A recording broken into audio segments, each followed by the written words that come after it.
Les prix du pétrole brut se sont envolés au cours des 3 dernières semaines suite à l'escalade de la crise entre l'Ukraine et la Russie. Les prix du pétrole ont atteint un pic de près de 140 dollars en début de semaine dernière, le plus haut depuis 14 ans, avant de retomber à environ 113 dollars, ce qui reste toujours nettement plus élevé que le prix d'avant le conflit, d'environ 90 dollars le baril. Les mélanges de pétrole du Nigeria, comme le Koiboe et le Bonny Light, restent parmi les plus chers. Mais la nation ouest-africaine doit encore exploiter les gains de cette manne. Generally on the bad side. Ce n'est pas bon pour nous en général parce que cela augmente également le prix du produit fini que nous avons acheté. Vous savez, le brut est la matière première de base pour produire et comme nous ne raffinons pas localement et que nous l'importons, cela signifie que le prix du produit fini va augmenter. Unfortunately, Malheureusement, à mesure que le pétrole brut augmente, la subvention sur le prix à la pompe de l'essence va augmenter également, ce qui va enlever ou presque les gains sur nos ventes de pétrole brut, donc c'est un inconvénient pour le Nigeria. Les autorités ont fixé la référence durable du prix du pétrole brut entre 70 et 80 dollars le baril. Selon les experts en énergie, les subventions coûteuses, les vols de pétrole et les infrastructures délabrées sont autant de facteurs qui empêchent le Nigeria de tirer profit des gains pétroliers.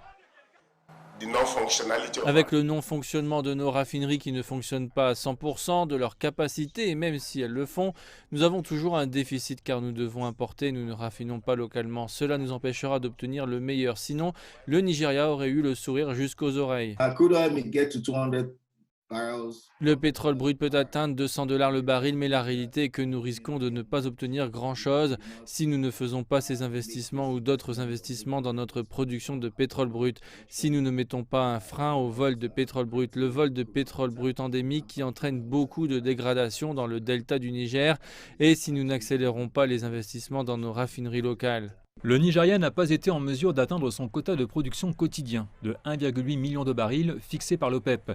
La production pétrolière du pays a oscillé autour de 1,4 million de barils par jour au cours de l'année écoulée.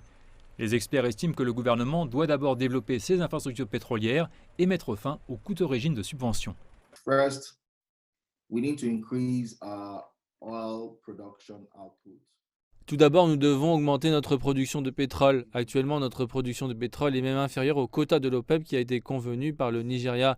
La deuxième est de voir comment nous pourrions réduire le montant des subventions que nous payons.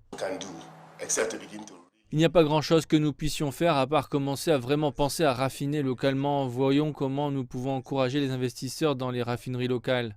Des rapports récents montrent que la production pétrolière de Nigeria a chuté de 10% pour atteindre 1,25 million de barils par jour, le plus bas depuis décembre 2020.